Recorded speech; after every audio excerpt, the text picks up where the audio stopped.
was almost a year ago exactly when we were about to brief the finalist agencies in the General Mills $500 million pitch.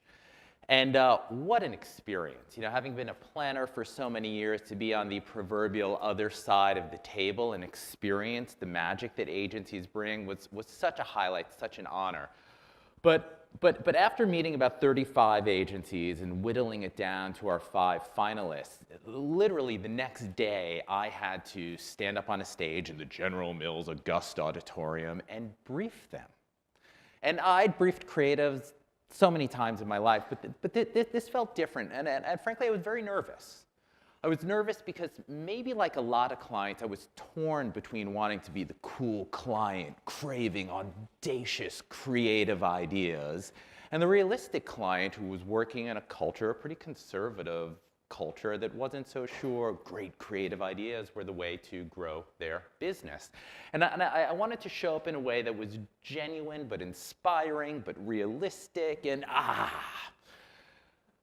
It so happens that that day, unfortunately, Gene Wilder died.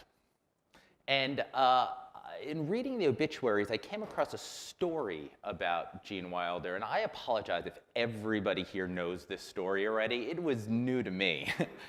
The story goes that when Gene Wilder was offered his career-defining role as Willy Wonka, he accepted on one condition: that he was going to be able to script his introduction. He was going to be able to write his first scene, and that they would film that first. And you might remember that scene, right? There's all the kids with the golden tickets and their family gathered outside the factory that had grown dusty over the decades. No one had seen the good and the great Willy Wonka for decades. And the door creaks open, and people sort of peer around the iron gate, and out walks this almost decrepit old man. And he's walking so slow. It's the longest tracking shot in the movie. It's a very sort of awkward thing. And he's just has a cane, and he's walking very, very, very slowly. And he gets to a point where he loses his cane. It gets stuck in the cobblestone. And he takes his next step, and he reaches out, and his cane's not there. And he starts to fall flat on his face. He's an old man. He's falling flat on his face. But of course he doesn't, right? He does a flip, and he stands up, and everybody applauds. Willy Wonka is amazing. And they asked Gene Wilder after that happened, what the heck? Like, what was that all about? And he said, well, this was going to be the first moment that my fellow actors, that these kids saw me.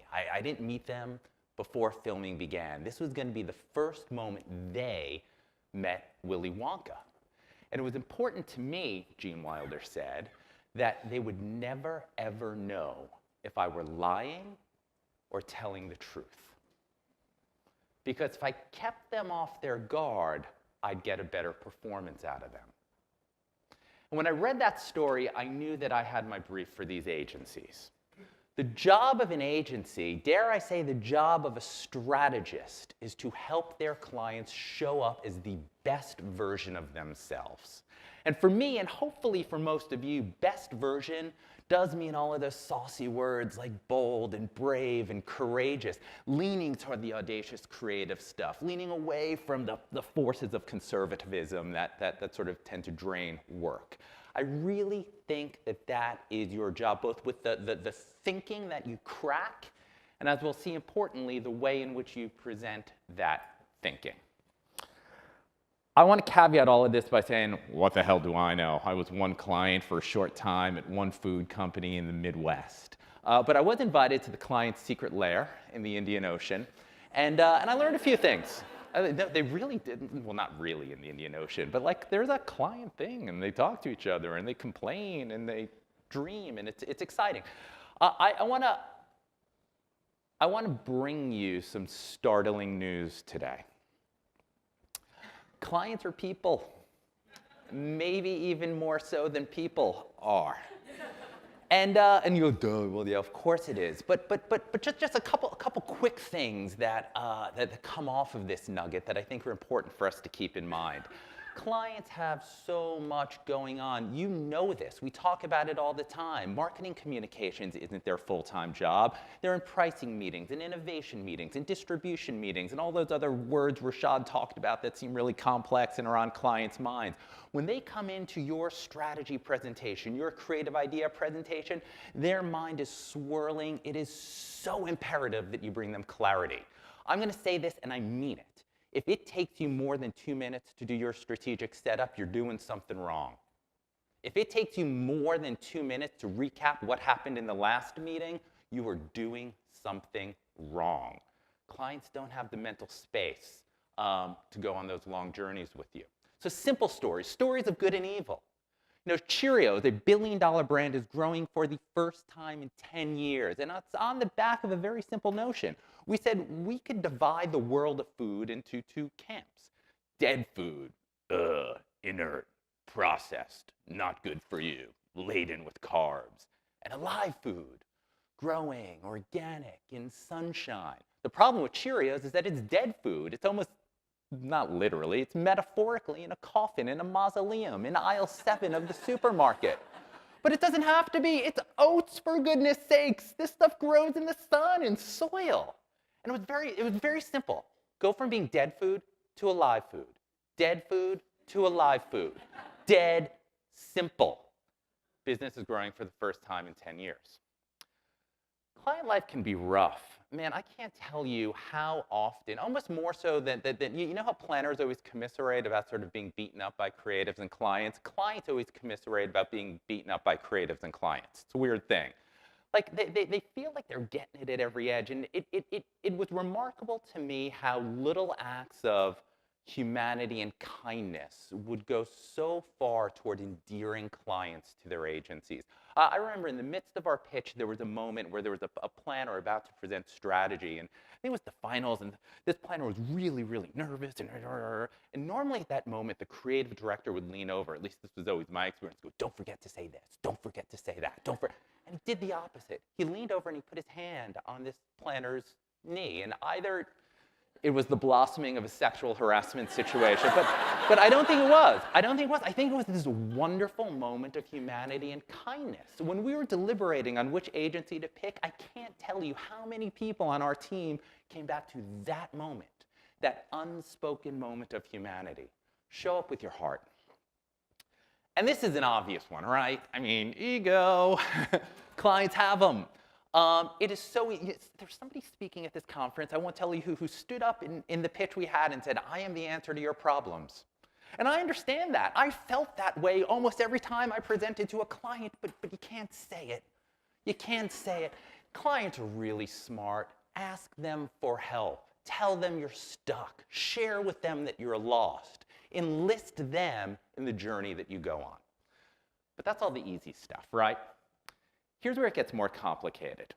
Man, money matters to clients. And not just the money that they want to make for the business, but the money they want to make for themselves. Most clients, unlike most agency people, have this thing called stock options. And the very simple reality of stock options is that they vest over a period, 3, 4, 5 years.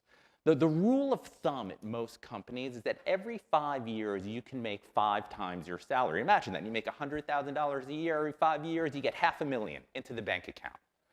But what does that do? Well, it creates this horde of emotions that are rooted in I think, a very conservative instinct. Fear, worry, incremental, stomach aches, copy test, overthink. What will my boss think? What does the most junior person think? We've all experienced this, right? And into that breach, what do we bring? Into that breach of anxiety, what do we planners and strategists bring? Well, we bring planning and strategy. We bring positioning charts, inside opportunity brief. We bring the answers. I gotta tell you though, the most stunning insight from my adventure of being a client is how often great strategy became a great battering ram to great creative ideas. How strategy would so often become the bludgeon that clients would take to justify their anxiety and worry. How many of us have heard this, right? We've all heard this. I love the strategy, but I'm not so sure about the creative ideas. You know, as strategists, and I admit I just go, damn right you love the strategy. The damn creatives can't crack it. This is a problem with the strategy. And it's what I call the strategy trap. When we get into strategic discussions that instead of propelling the process of developing creative ideas forward, seem in some way to retard them. And it's a trap in a very specific place, in that prefrontal thinky cortex. Right? We all know about neuroscience now. We all know about behavioral psychology. We all know that most human decisions are fueled by emotion. We're odd people. We blink, we're primed, we're nudged. System 2 roars its roar over System 1 rational thinking. We know how real consumers in the real world are moved, and yet we seem to abandon all of that when we're trying to move our clients. As Dan Goldstein's grandmother said, arguments convince no one. I should get this as a tattoo. But here's my point. Here's my point. When we present perceptual maps, a client has an opportunity to think whether or not our axes are right. When we present insights and opportunities and talk about a brief, we're feeding into a rational process that allows them to debate and argue, form a contract. Oh, look at those bullet points. And now I'm going to use that as criteria against which to judge the idea the creatives will present. It's thinky. So what I'm trying to say is I think we need to start moving clients the way we would move anybody else, emotionally. I call this the inspiration imperative, and it's an imperative. We must do this if we're to, I guess take what, 97, 98% of terrible marketing in the world and decrease that. So what I mean is that when we approach clients, we need to do it with the intent of arousing their emotions to the point of conviction. It's the only thing that gives us a fighting chance against the inertia and the anxiety of tight-fisted overthinking. Inspiration's an amazing thing. The etymological root, of course, is it's the breath of God breathed into people.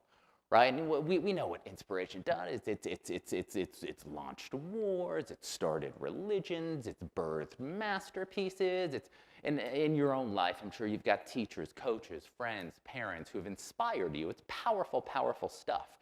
Interestingly, scientists haven't studied inspiration much. It's always been seen as a flaky thing. They talk about persuasion and motivation and influence, but inspiration has been a little mysterious until recently.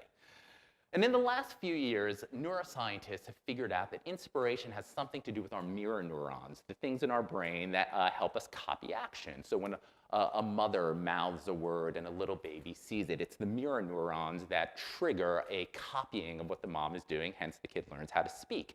Here's the mind-blowing thing. Neuroscientists have figured out that mirror neurons work with emotions as well. Right? So when you see that Meryl Streep get sad, your mirror neurons make you feel sad. When you see Bono get indignant about injustice in Africa, you feel indignance about the situation in Africa or somewhere else.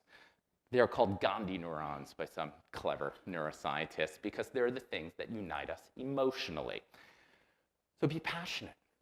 Be passionate. If you want to arouse conviction in your clients, present your ideas with a conviction that might sometimes feel awkward but will work. Or maybe it won't. Maybe it won't, because maybe it's not that simple. See, the other thing neuroscientists have discovered was this amazing study that they did about a year and a half ago where they looked at people watching sports. And the same thing happens in sports. You know, I'm a big US Open fan, and when you see Nadal sort of dig deep with grit, you feel, oh, I'm digging deep with grit on the couch. But that's how sports work. There's the same transference through your mirror neurons. But here's what they found out. The thing that inhibits that transference of emotion is color commentary. They say the best way to be absorbed by a sporting event or anything emotional and inspiring is to shut off the sound.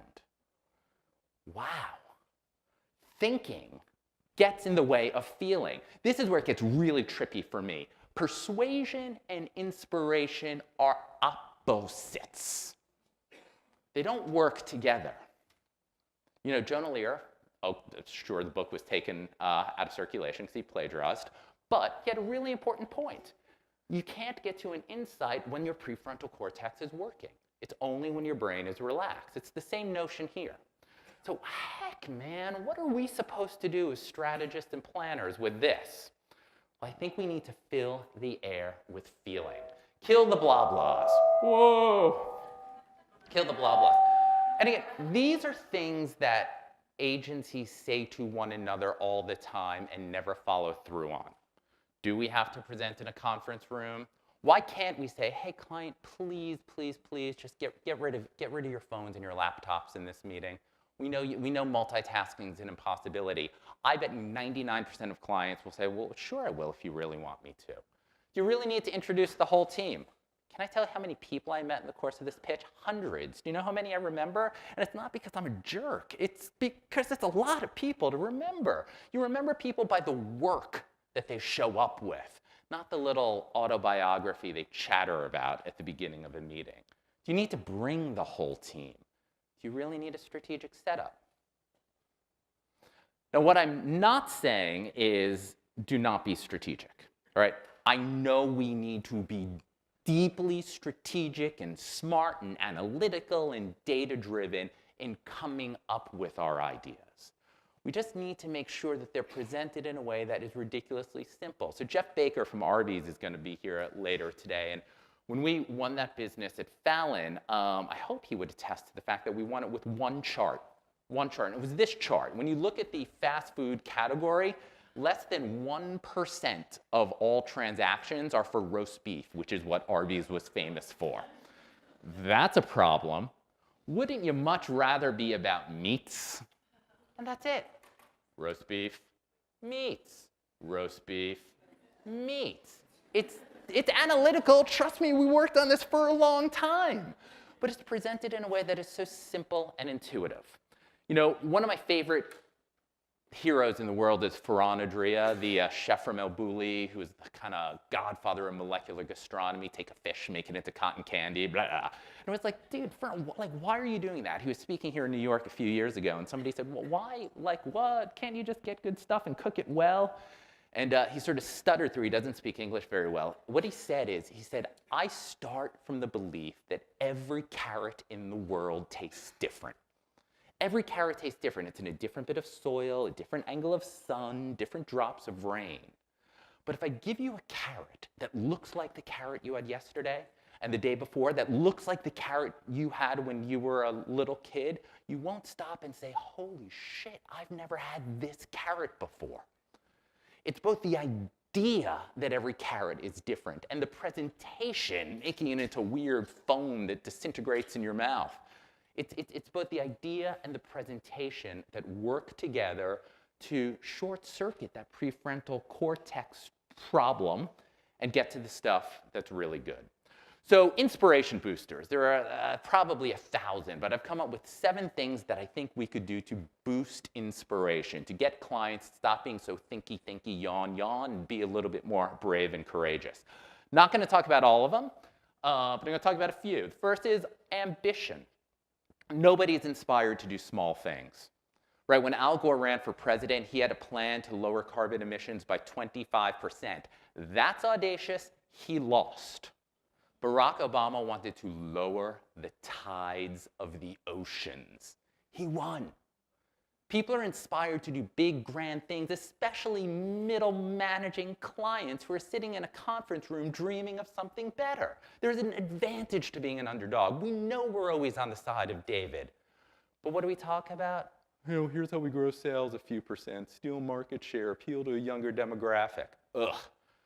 Every now and then a brand does something amazing. We're going to help every woman feel beautiful. We're going to do the impossible thing of turning pimply-faced boys into strapping men.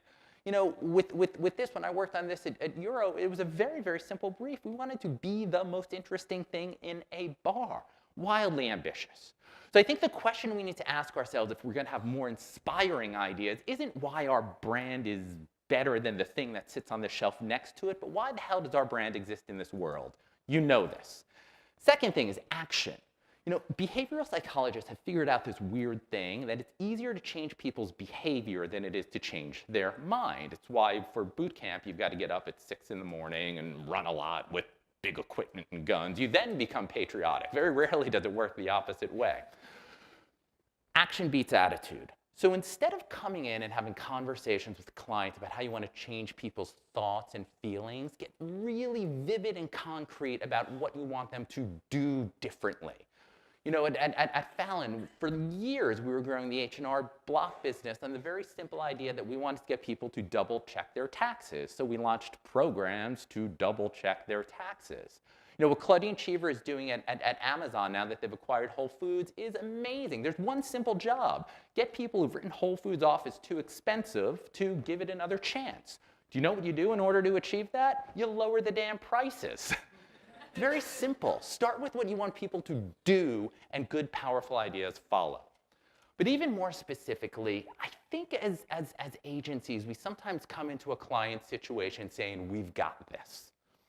It's really powerful to say, we don't have this alone. You got to do some stuff. You want to be about meat? Start innovating. There was Hamilton, whatever. But there's also something about this sort of fierce urgency of the moment. There was one really dramatic moment in the course of our pitch where an agency said, this is your last chance, Yoplait, to be a French yogurt instead of pretending to be a Greek yogurt. Your last chance. That creates a sense of urgency that's inspiring. Third thing is articulation. See what I did there? There's something about language that's really powerful. And I think for too long, and I was guilty of this, as a planner and a strategist, you thought creativity and creative language and creative expression were the remit of the creatives. It's not. There's no strategic creative distinction in the mind of a client who's sitting on a side of a table wanting to grow their business with your great ideas.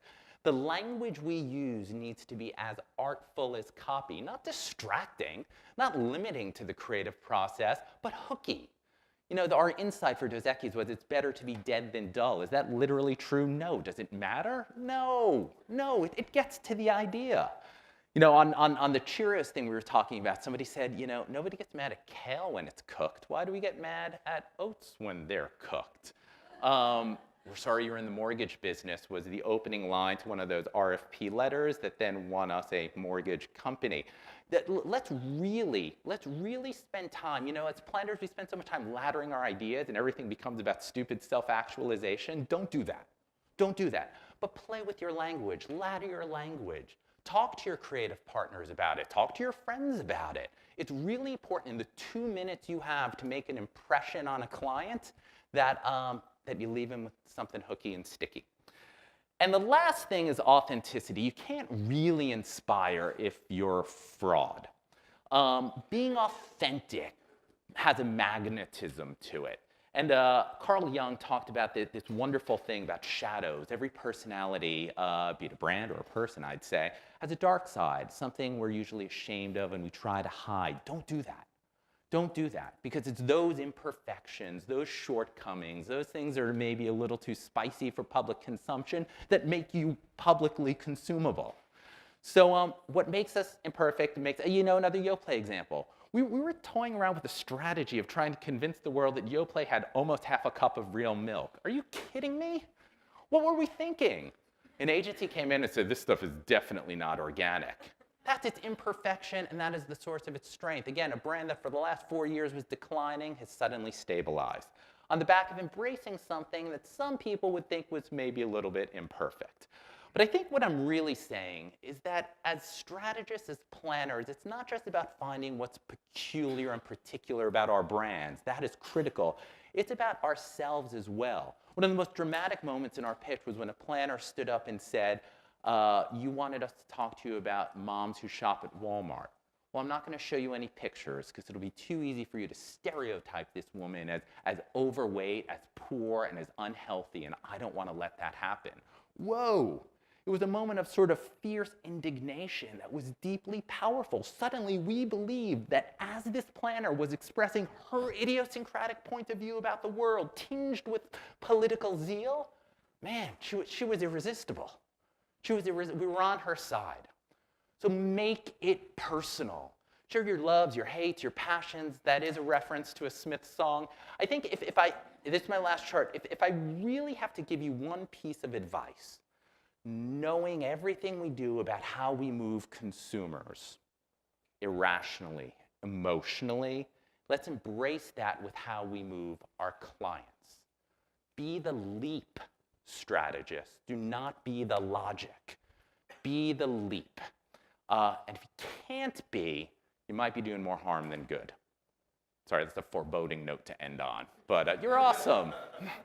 That's what I got.